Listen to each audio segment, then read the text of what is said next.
If you could choose a role model for your life and work, who would it be?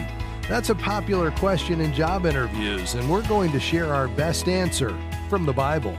Hi, I'm Rob West. God's Word is full of kings, prophets, and warriors who might fit the definition of role model. But today we'll consider someone more ordinary, whose reputation still stands the test of time. Then we'll take your calls at 800-525-7000.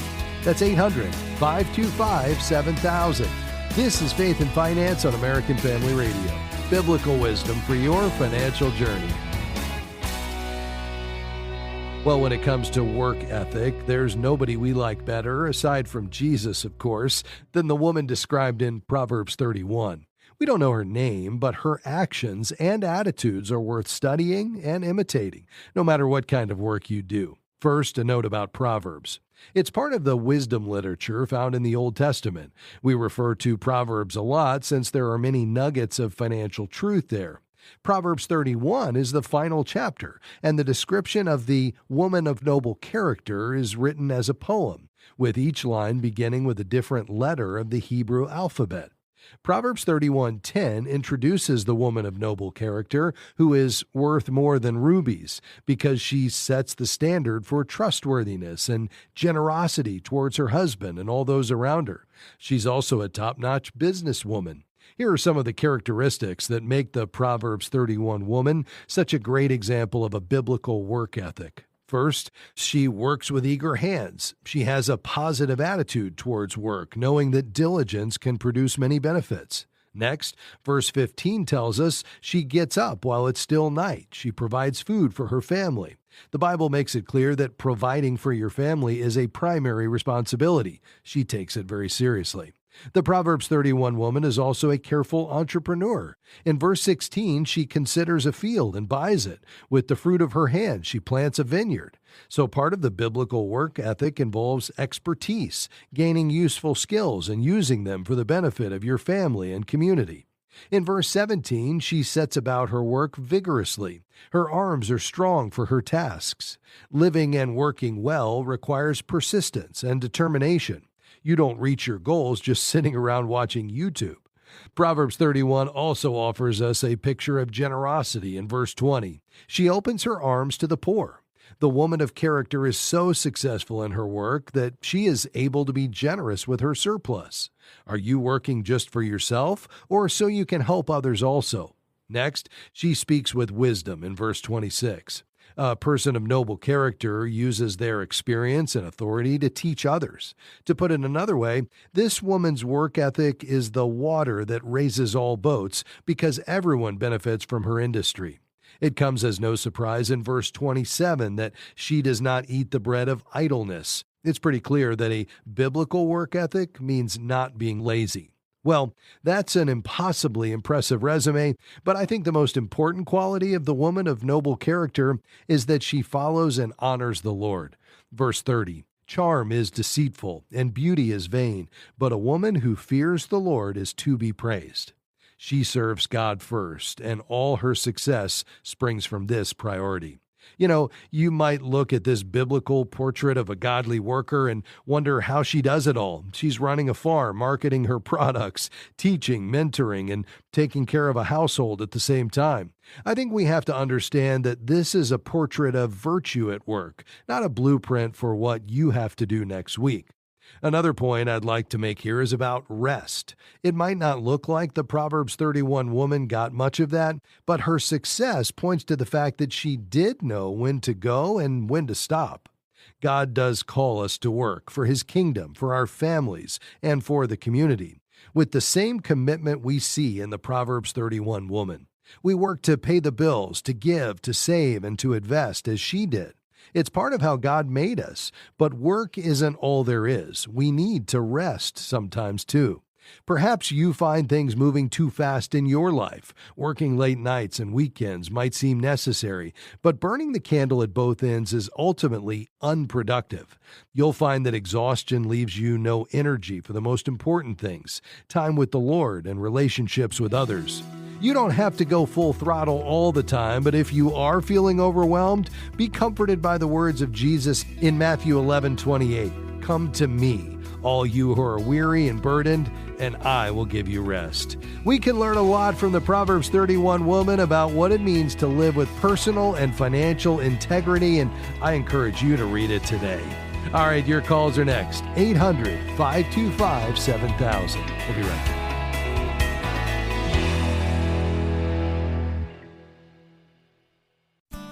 For your walk with Jesus, I'm David Wolin with Haven Today, inviting you to anchor your day in God's Word. What did Jesus do on the Wednesday of his last week before the cross? Scholars debate it, but nobody really knows. But we do know that Jesus was speaking that week about the end of the world. And what he says in Matthew 24:14 is especially important. This gospel of the kingdom will be preached in the whole world as a testimony to all nations, and then the end will come. And yes, there would be dark days, not only for Jesus that week, but throughout the lives of his disciples and all followers since.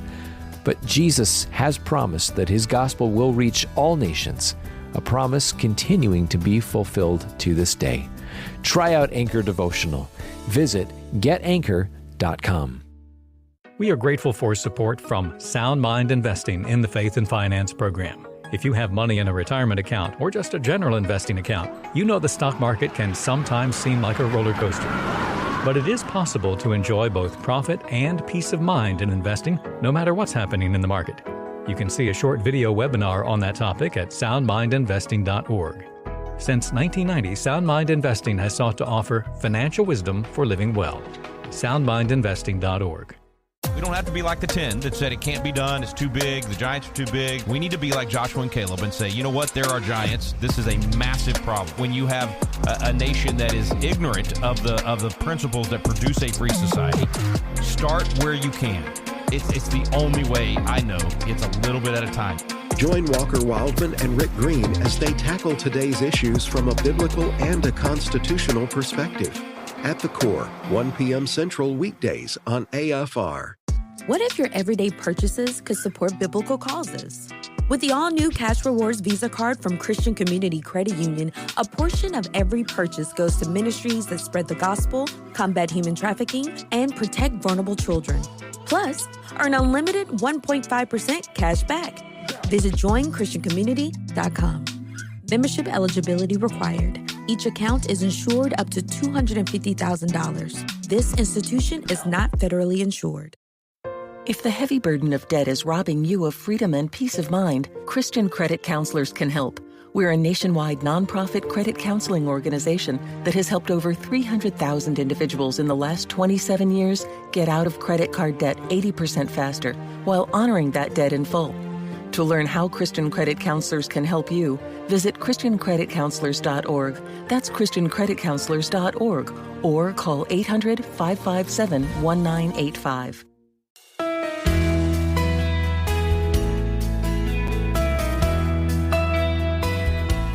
Thank you for joining us today on Faith and Finance here on American Family Radio. I'm Rob West. We're taking your calls and questions today on anything financial.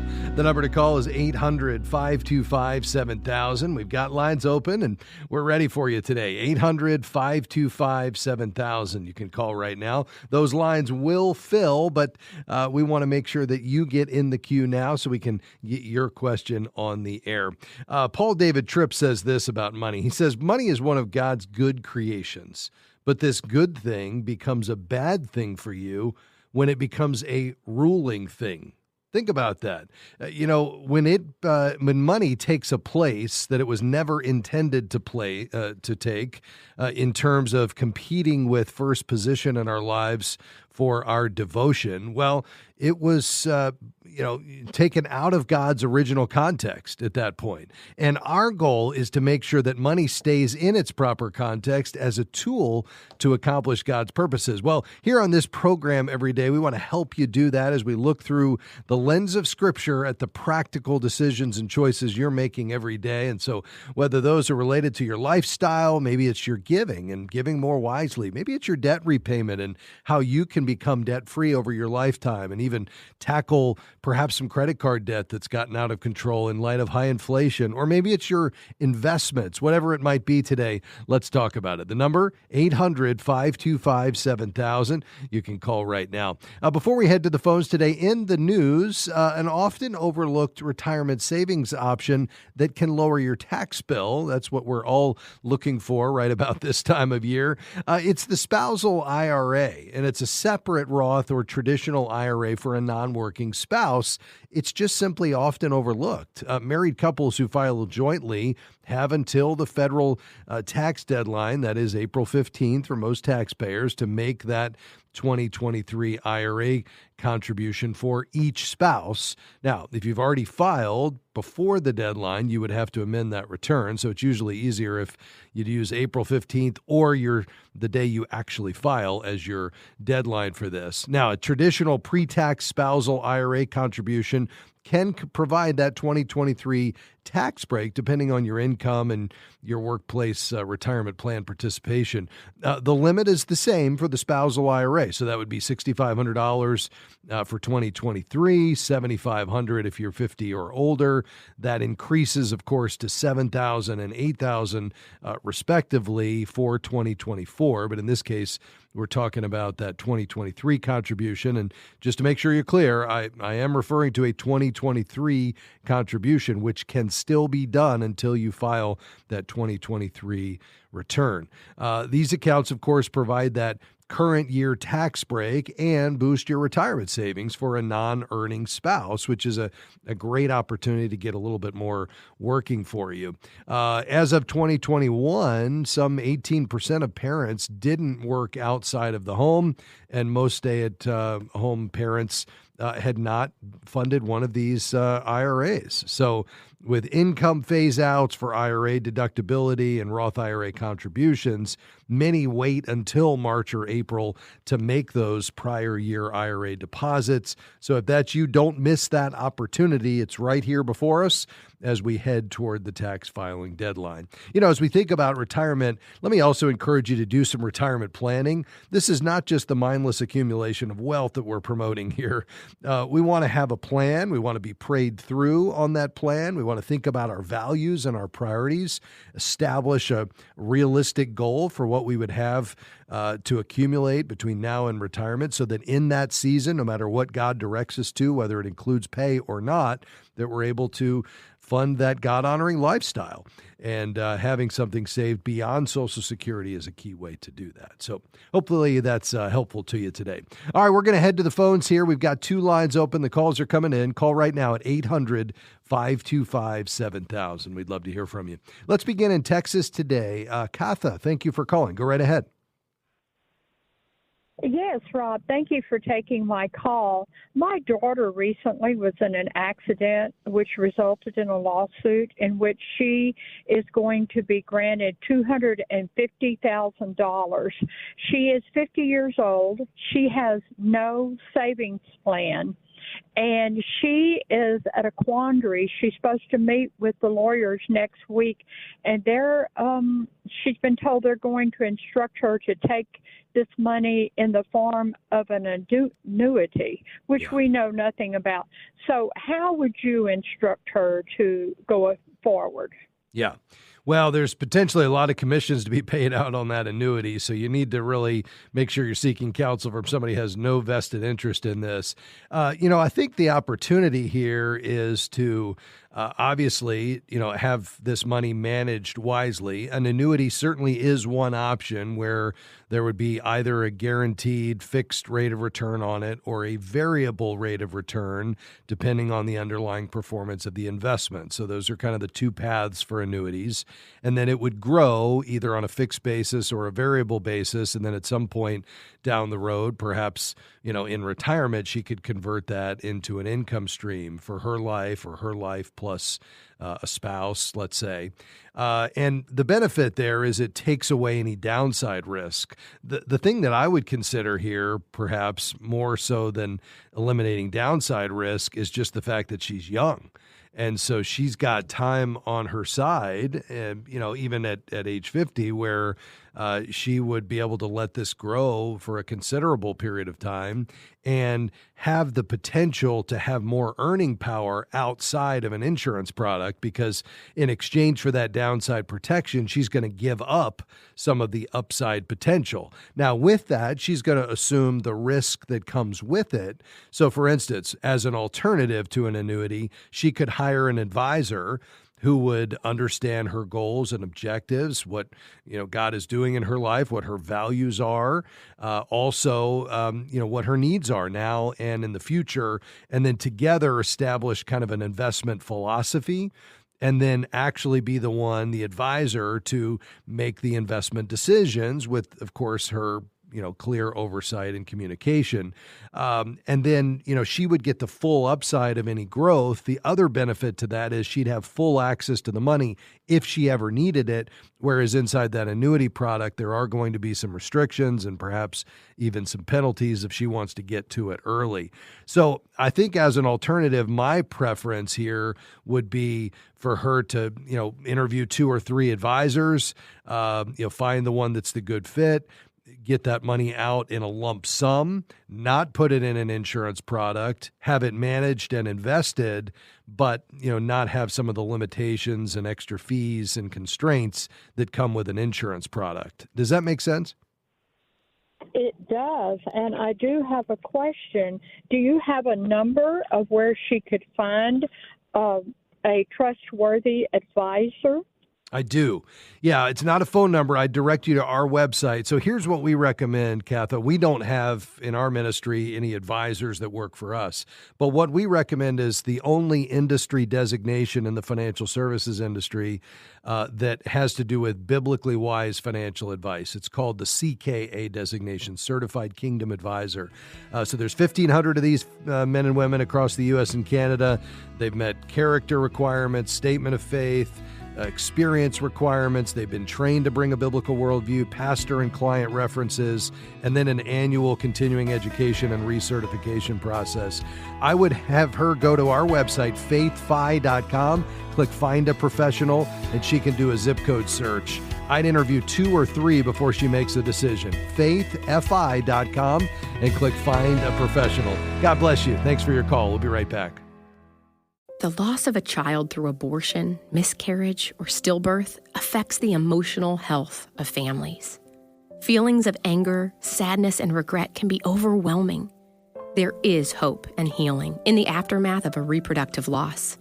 Call the International Helpline at 866-482-LIFE to talk with someone who has been where you are and healed to help others. Your call is confidential. 866-482-LIFE. FaithFi is grateful for support from One Ascent. One Ascent believes that your values inspire why you invest and how they can inspire how you invest. One Ascent's goal is to provide solutions designed for every need and invest in businesses that bless the people and places God has made. They want to help investors do well by doing good, to explore a new way of investing that aligns with your values. More information is available at oneascent.com and by clicking Analyze My Investments. AFR programming is now available on Alexa. You're joking, right? Nope, not joking. Seriously? Yep, this is not a drill. Wait a minute. No way. There's a way.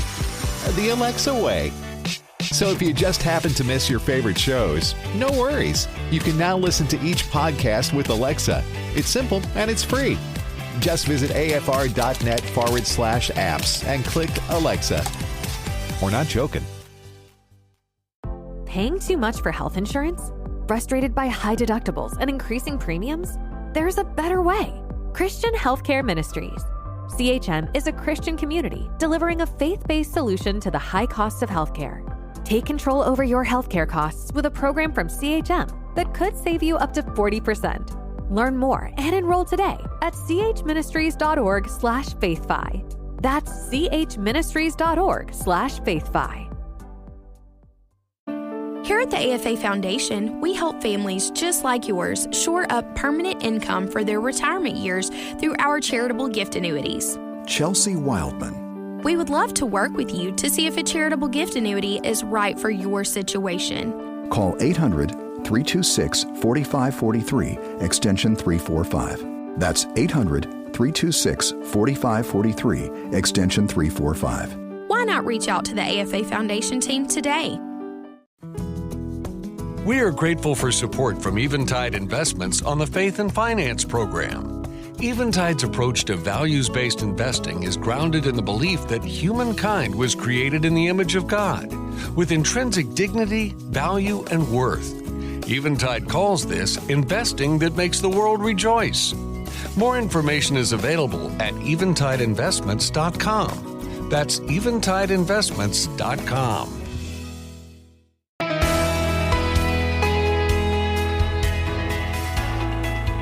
Well, I'm so thankful to have you with us today on Faith and Finance here on American Family Radio. Do you remember those words of Jesus? He says, where your treasure is, there your heart will be also.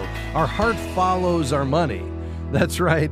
Our heart is really anchored to where we place God's treasure, the resources that have been entrusted to us, which just simply says every spending decision is a spiritual decision. And we need to look at not just the symptom, the outward expression of how we handle God's money, but the underlying values and priorities that really inform those spending decisions. And when we think through that, what's important to us? Where is God taking us, and how can money be a tool to accomplish all of that? Well, I feel like that's when we put ourselves in a position to really use this incredible tool we have called money in a way that's God honoring. We want to help you do that on this program every day in light of your practical questions in your financial life. So call right now, 800-525-7000. We've got lines open. Let's head to Texas. Dan, you will be next up, sir. Go ahead. Hey, yes, sir. Thank you for taking my call. Sure. I got some questions for you. We're selling our home plus two properties, 27 acres. We're selling it at $400,000. We're looking at possibly $340,000 as capital gain. And 5 acres, we're selling it at $92,000. We're looking at maybe $81,000 at capital gain. And we wanted to know how do we save on that? Can we do anything to affect the capital gain, or just help us out, please? Yeah, sure. So let me just make sure I understand. These are parcels of land that you're not living on. Is that right? Yes, sir. Okay. And you have a very low cost basis. Is that also true, meaning that you bought them a long time ago? Yes. Okay. And so you think your gain is going to be somewhere around how much for the 27 acres, the profit on it? Profit is $340,000. $340,000. Okay. So you think that perhaps your cost basis, your original purchase price, was down around $60,000, if my math is correct. Is that right? Yeah. Okay. We bought it for $2,000 and they're selling for $15,000 or something like that per acre. Yeah, makes sense. All right. The only way to first question is, are you going to have any capital gains? And that has to do with your adjusted gross income. And so, are you selling these properties this year, 2024? Hopefully, yes. Okay. Yeah. All right. Let's say you did. Yeah. Is your income? Let me ask. Are you married filing jointly? Yes. Okay. And is your adjusted gross income somewhere between $94,000 and $580,000, or is it below $94,000? Before 90. Below 90. Below. Okay. So, and you'd always want to check with your CPA just to make sure that everything, is in fact accurate for your situation. But just so you understand, if this is a long-term capital gain, meaning you've held this for more than a year, and you're married filing jointly, the capital gains rate is 0%, nothing, until you get above $94,000 in income, in adjusted gross income. So if your income is between $0 and $94,000 for 2024, your capital gains rate will be 0. Oh my God! Thank you. Okay. But does that include the price of the money we make from selling the land? That's completely separate. That's a capital gain. That's not income. Oh. And so the capital gains rate, and it's a little confusing because we're talking about two different things. The capital gain is the profit you made on the asset sale. That's the property. The capital gains rate is determined by your adjusted gross income, which does not factor in capital gains. So now, again, always a good idea based on your specific situation to check with a CPA, especially in a year like this one where you're going to have something unusual happening. But so long as your income is below $94,000, married filing jointly for 2024, you're not going to have any capital gain, which would mean if that's the case, then you could take 100% of these proceeds and do whatever you want with it because you don't have any tax, right? You could give a portion of it. You could, plow it into another property. You could, take it and boost your savings, pay down debt, anything like that. What do you all think you're going to do next with this money? Are you wanting to continue to invest in real estate, or do you have some other thoughts? Well, we live in Texas. We're going to buy a home in West Virginia, someplace close to my daughter. Oh, great. And so we're in the process of doing that now. Excellent. We're not sure what we're going to do with the excess money. Okay. Good. Well, a couple of thoughts. One is make sure you have a fully funded emergency fund. That's 3 to 6 months expenses and liquid savings. I'd use an online savings account for that. You can get some good interest on it. I'd think about what the Lord might be leading you to do in the way of giving. This is clearly an increase. The increase on this, which is often how we think about our giving, at least as a starting point, is equal to what would have been what is your capital gain. Because it's the profit, and that's your increase that the Lord has provided. So you could give off of that. You could invest it, and if you're looking for an advisor to help you invest it, you could go to our website and find a certified kingdom advisor at faithfi.com. But hopefully that's helpful to you, Daniel, and some good news to you and your wife. And we appreciate you calling today. Please call anytime if you have other questions today. We'd be delighted to help you. Thanks for so much for being on the program. 800-525-7000 is the number to call. In the next segment, we're going to be headed, we'll stay in Texas and talk to Chuck. I want to, Chuck, make sure you have enough time to get your question and answer, and we're up against a break. So you hold right there. You will be first up just around the corner. We do have lines open and still 2 more segments today, and so we'd love to hear from you at 800-525-7000. Let me also take this opportunity just to say as we head toward the end of the month, and hard to believe we're already headed into spring here as April's right around the corner, this is a great time for you to consider prayerfully a gift to FaithFi. We're a listener-supported ministry. We're a little behind this month on listener support, and so if you found some benefit in this program, it's been an encouragement to you, you'd like to support our work as a monthly partner or with a one-time gift, it's quick and easy to do at faithfi.com. Just click Give. You can give over the internet, over the phone, or through the mail, faithfi.com. Just click Give, and this week would be a real blessing. We'll be right back. Stick around. Many in the Middle East are going through horrific circumstances and are seeking refuge in Lebanon. Heart for Lebanon is bringing them hope, and now you can help. We endured shelling and hunger. We witnessed death everywhere. $116 brings emergency supplies and the hope that only comes through the gospel. I want to spend the rest of my life telling people about Jesus and his salvation. Give now at faithfi.com/Lebanon or call 888-201-5577. Today's Issues is American Family Radio's flagship program, featuring AFA President Tim Wildman. They're going to deny this till the Lord comes back. Right. And others, staff and friends of the American Family Association. Did they leak this? Was it intentional? Was it an accident? We want more answers. It's a part of history. We need to know. Today's Issues, with the help of American Family News, making sense of the issues of the day. Weekday mornings at 11 Eastern, 10 Central on American Family Radio.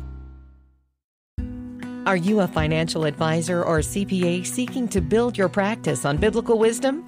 Not only does the Certified Kingdom Advisor education provide you with deep biblical insights, the CKA designation sets you apart.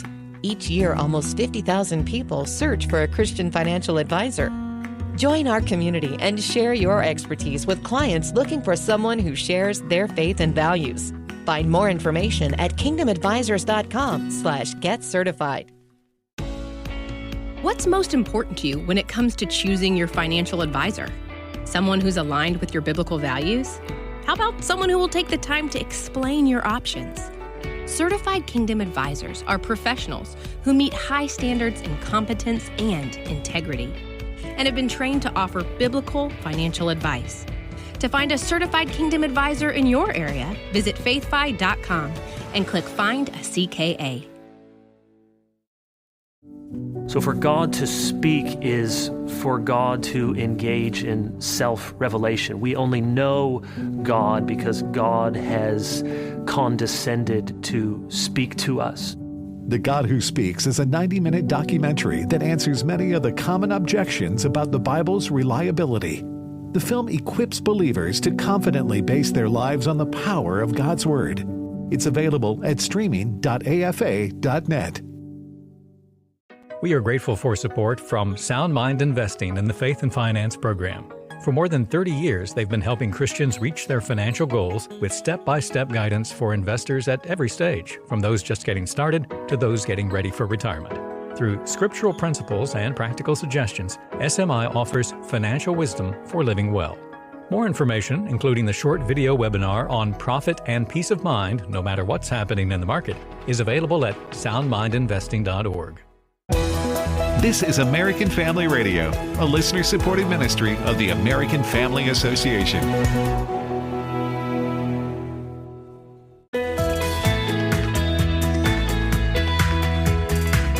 Hey, thanks for joining us today on Faith and Finance on American Family Radio. I'm Rob West. Lines are just about full. We've got one open, 800-525-7000. Let's head to Texas. Chuck, you've been waiting patiently, sir. How can I help? Yeah. I was looking to move some money out of a regular annuity into a like a donor advisory fund. Do you have one of those funds that you recommend? I do, but you are not able to fund a donor advised fund with an annuity. So you can fund a donor advised fund with cash, with various assets, but not with retirement plans or annuities. So you would have to, in this case, to fund a donor advised fund. And let me just make sure I'm clear here. You're looking at a donor advised fund. You're not talking about a charitable gift annuity, correct? Yeah. In other words, these annuities have gone their full distance, and now I can take the money out. Okay. And whatever I want to with it. Got it. Yes. So you would just have to pull it out, and then any tax consequences from you taking it out, whether you have taxes on if it was put in pre-tax or if you have some gains in there, all that would be taxable. And then, as you said, now that it's outside of the annuity, you can do whatever you want with it, and then you could absolutely fund a donor-advised fund at that point. You just can't roll it from the annuity into the donor-advised fund and try to preserve some tax deferral status. Is that clear? Okay. Well, my CPA says I can, but anyway. He's saying you can roll the annuity into the donor advised fund to save taxes? As long as I don't ever take possession of the money. Yeah. The problem is, to my knowledge, you can't fund a donor advised fund with an annuity. I'll triple check that, but I'm almost certain that that is unacceptable. So we'll make sure we just double check that, just given that it sounds like you're getting conflicting advice. But based on the answer to that, obviously, whether you have to pull it out first and then recognize any taxable event that would occur as a result of you pulling the money out of the annuity. I do love donor advised funds because then as that money goes in, you would get that charitable contribution for the full amount that you put into the donor advised fund. That could then be deducted so long as you itemize, and often making a large contribution will, of course, get you up above the standard deduction. So you get the full tax benefit in a single year. And then from that point, you would decide how you want to distribute the money from the donor advised fund. Essentially, you're turning it over to the donor advised fund sponsor, and then you make recommendations, and then they grant the money out based on those recommendations that originate with you, the donor. In terms of which donor advised fund sponsor to use, we often recommend the National Christian Foundation at NCF Giving. giving.com. It was started by Larry Burkett and Ron Blue and an attorney named Terry Parker, a wonderful man. And, they're one of the largest Christian ministries in the world. They don't develop their own giving strategies. They're just a giving vehicle for believers like you. And so using one of their giving funds, which is just their name for a donor advised fund, could be a great tool for you. Okay, you said that's ncfgiving.com? Yes, sir. NCF stands for National Christian Foundation, ncfgiving.com. Okay. All right. All right. Well, I'll check into them and see what we can do with the money. Yeah, very good. If you find something else out, let me know. But I'm fairly confident you're not going to be able to roll that in and avoid any taxes. You just simply can't fund donor advised funds with annuities and retirement plans. Hey, God bless you, Chuck. I love the fact that you're looking to be generous with this money. Call anytime. Let's go to, Kansas. Hi, Jim. Go ahead. Oh, thank you. I'm kind of this actually my first time call, a long time listener, but you had a client individual call just a bit ago about dual income husband and wife, and I'm calling about a individual widowed lady that, and I do have authority to talk for her. We're meeting with her accountant here in a couple of days, but I wanted to get your thoughts, have a little knowledge going into it. She sold her property, a small farm, and she has not actually, her income been so low all these years. She's not actually paid any taxes over the past 10, 11 years. Mm-hmm. And is she going to have a big tax liability on selling this property? Well, again, the capital gains rate, so as long as this is a long-term capital gain, which the definition of that is a property held more than a year that is then sold, the capital gains rate on whatever gain she has on that property is either based on, either last year or this year, 0, 15%, or 20%. It's going to be one of those three. And the way that you determine whether your capital gains rate is 0, 15, or 20 has to do with your taxable income. And that long-term gain does not factor into the taxable income.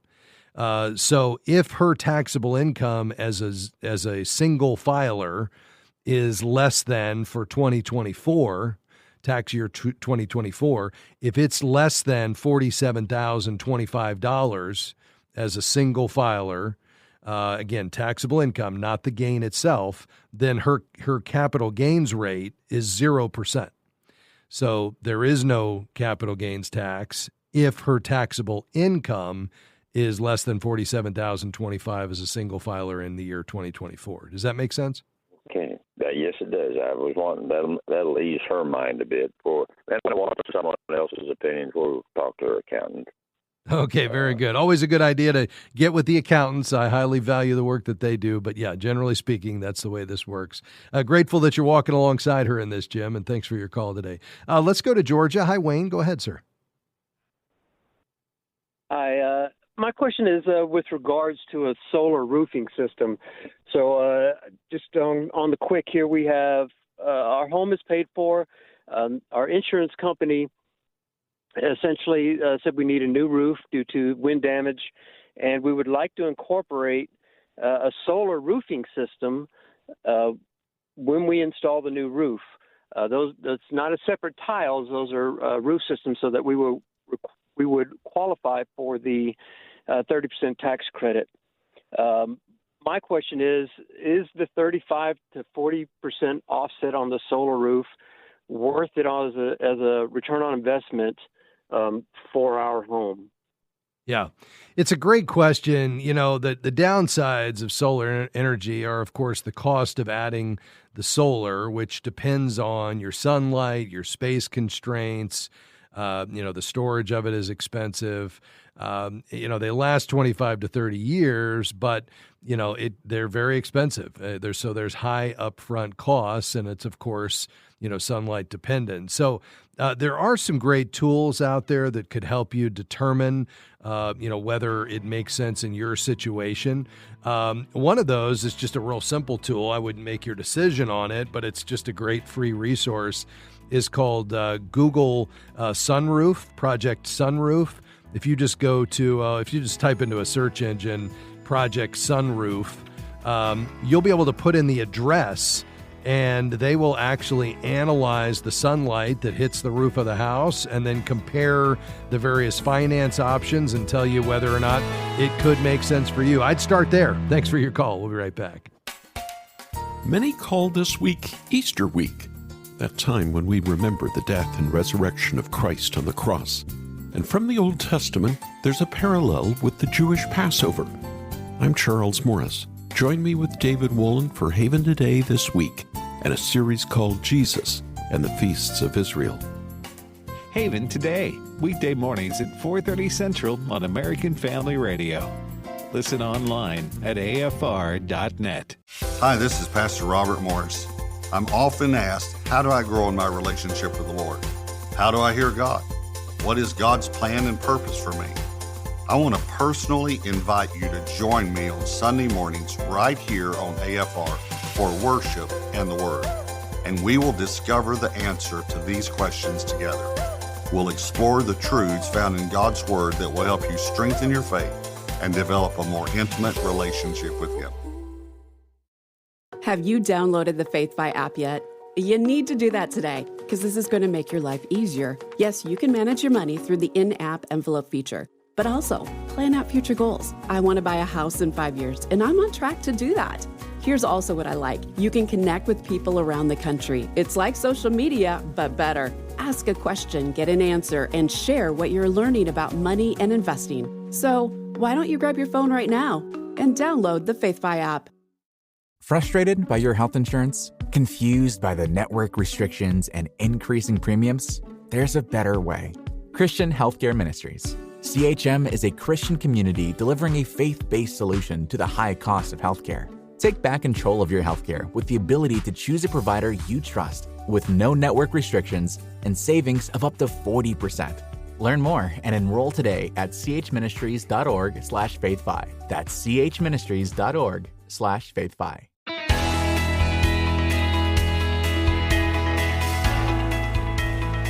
Hey, great to have you with us today on Faith and Finance. I'm Rob West. Talking about solar panels, the payback period is really what you're looking for there, and it's the break-even point on those solar panels. So you divide your initial cost by your annual savings that you'd experience on your utility bill. For a lot of households, that could be as much as 13 years before you're kind of in the money, so to speak.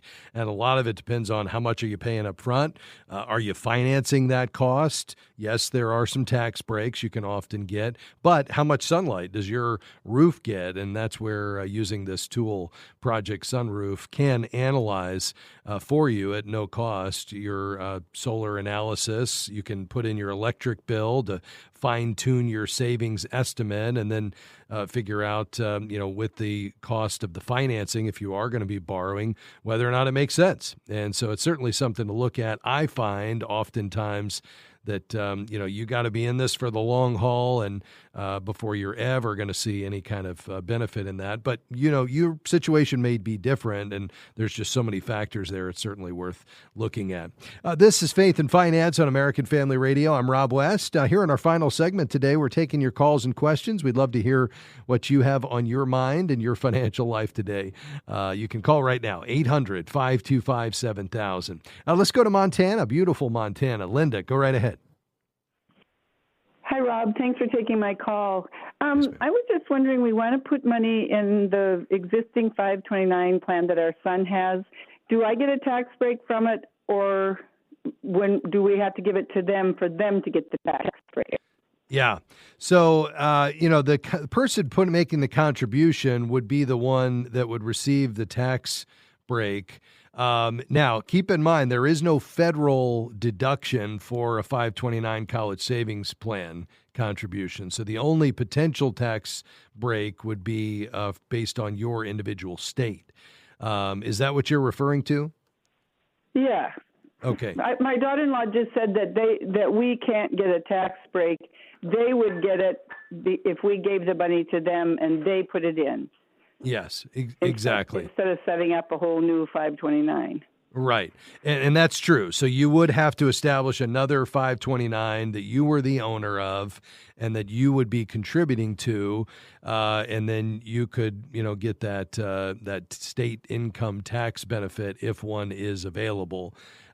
States aren't required to offer that tax deduction, but some of them do, and many of them do. But you would have to open one. In terms of who gets the best, or most benefit, it would be the person in the highest tax bracket would get the most benefit from making the contribution. And you can have multiple 529s. And so if that was something you all wanted to be able to get the benefit from for your state, you could, open your own, make the child the beneficiary, but you would be the one getting that advantage. A great tool, Linda, to explore all of this is a website called savingforcollege.com.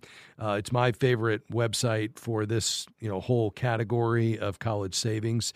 And they'll actually help you with a free tutorial there, go through and look at evaluating the potential tax savings alongside the performance of that particular state's 529 and to help you determine, does it make sense to stay in your state or to go to another state's 529? Because even though you may be giving up state income tax deductions, the performance may be lackluster, and the greater performance in another state's plan, historically speaking, may outweigh the potential tax benefits. And so that's at least something for you to consider. But at the end of the day, it would be the person that owns the account that would get that deduction. Okay. Thank you so much. Have a you're great very day welcome. and a happy Easter to all of you. Well, happy Holy Week and happy Easter. Absolutely. He is risen, and we're delighted that you're on the program. You sound like a wonderful grandmother, Linda. Thanks for being on the program today. 800-525-7000. We've got a few lines open and maybe room for one more question today on anything financial. Let's go to Sue in Missouri. Go right ahead. Hi, yes. Good morning. Hi. Just had a question. Hi, can you hear me okay? Yes, ma'am. Okay. Just had a tax question for this year's taxes that we're doing. We had a house for 10 years. We purchased for $330,000. We sold it last year for $685,000. We purchased a new house this last year, right after. We basically closed the same day, but we sold our original house. Bought a new construction house for $600,000, and we used the profit, the difference, to put into the new house. So we basically paid, cash from our profit towards fixing up the new construction. Yes. So just wanted to know what our tax, as far as how we do our taxes on that. Sure. Yeah, let's walk through that for a second. So the home that you bought or that you sold for $685,000 was the previous home, correct? Mm-hmm. And you said you bought that for $330,000, and that was your primary residence. Is that right? Yes. And that was for 2 out of the 5 years before that you sold it, before the day you sold it? We owned it 10 years total. Okay. We lived there 10 years. Okay. So, and are you married filing jointly on your taxes? Yes. Okay. So you get, because it was your primary residence, because you lived there 2 out of the 5 years prior to the sale as your primary residence at a minimum, and because you're married filing jointly, you get $500,000 in gains that are excluded from capital gains tax. So, you had, let's call it assuming you didn't put any money into it and not even factoring in the expenses, you had a profit of about $350,000, which is below the $500,000 that you have excluded from capital gains. So you don't have any capital gains on that. And then you can take that money and do whatever you want with it. Put it in the bank, invest it, buy another house. You chose to buy another home. That's fine. That has no bearing on this. So there is no tax for due on that prior home sale, and now you're into your next home and, off to the races. Okay, so when we do our taxes, I mean, we don't really have any complicated taxes. I mean, it's basically just our income, W-2s, and, we don't have a business or anything like that. So when we go to do our taxes, do we have to reveal, as far as the selling of the homes, the purchasing of the other, and all that, or can we just do our taxes straight like we, normally have with our W-2s and all that? Yes. So yeah, you absolutely would be entitled to that. The question is, and what do you use, like a software package or something like that? Yeah. That's what we've done before, because it's just pretty simple. I mean, we don't really have anything, no other income besides just our jobs, and all that. So. Yes. Okay. So in terms of that, on your tax return, the gains are reported there on a form. It's a Schedule D of your tax return, and then there'll be a separate form, 8949.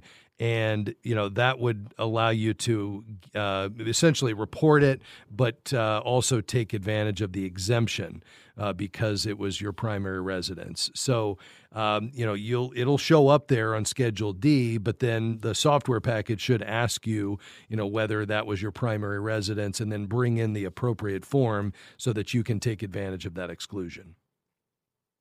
Okay, so just look for that on the app or on the program that we use, the Schedule That's D. exactly right. And if you have some confusion about that, what you may want to do is, use this as the year where you do get some professional help. Just because anytime you have something unusual, it's not a bad idea just to make sure there's no questions and you're, filing everything properly, if that makes sense. Sure. Yeah. Perfect. Okay. Well, I really appreciate your help. Thank you so much for your advice and your information. Absolutely. Thank you for calling today. We appreciate it. Quickly to North Carolina. Bill, I've got just about a minute and a half left. How can I help? Rob, thanks very much, and good morning to you. I was telling you, a good producer. My next birthday is going to be 71. It was kind of a shocker. It seems like the 50 years prior went by in a flash. And with that in mind, I've been taking some income monthly on the IRA side of things, and it was based on high dividend stocks, and they're like the little girl with the golden curls. When they're good, when they're bad, they're bad. And it was kind of spooking me a little bit with that being the case, in case something goes kaplooey in the world and things go south. But I was asking a local advisor along the coast here, and he said I might want to look into one of these, something called a GMIC annuity that pays 7%. And annuities always gave me the heebie-jeebies, Rob. I just always ran for cover when I heard the term, and I'm wondering if I'm being a little too scared or a little too gun-shy, or if it's something I should look into. The word just always instinctively gave me the heebie-jeebies. I just never had any understanding of the things, and it's just out of my league. I just don't seem to have the So anyway, I kind of take the same approach, Bill, in terms of thinking about annuities. I mean, do they have a place for some people? Sure. They're not all bad, but I think for the reasons you mentioned, they're complicated. There's a lot of fine print. You've got fees and expenses. You're tying up your money. So why would you do all that? Well, people do it because they want the peace of mind to know that they're transferring that market risk away from themselves over to an insurance company in exchange for a guaranteed return. And if that's something that gives you peace of mind, then you need to really do your homework to make sure you're getting the annuity you want, because you're giving up control of that money. You're losing partial access to it, at least for a period of time. And then what happens when you die? Is it all gone, or does it get transferred to a beneficiary, and they're not all created equal, and you've got to determine a lot of that on the front end. So my preference would be, even at 71, take a long-term view. Let's say the Lord tarries and you're in good health. We need this money to last maybe to age 100. That's almost 30 years from now. So regardless of what the market does, you can weather that. And by using an advisor outside of an insurance product, you got full access to the money if you need it for long-term care or whatever God may lead you to do. Yeah, you're taking some risk, but it's still my preferred approach. That's just my thought. I appreciate your call today, and hopefully that can help you overcome your heebie-jeebies. God bless you, my friend. Thanks to my team today, Devin, Robert, and Taylor. Couldn't do it without them. Thank you for being here as well. Certainly grateful for you tuning in. We'll see you tomorrow. Bye-bye.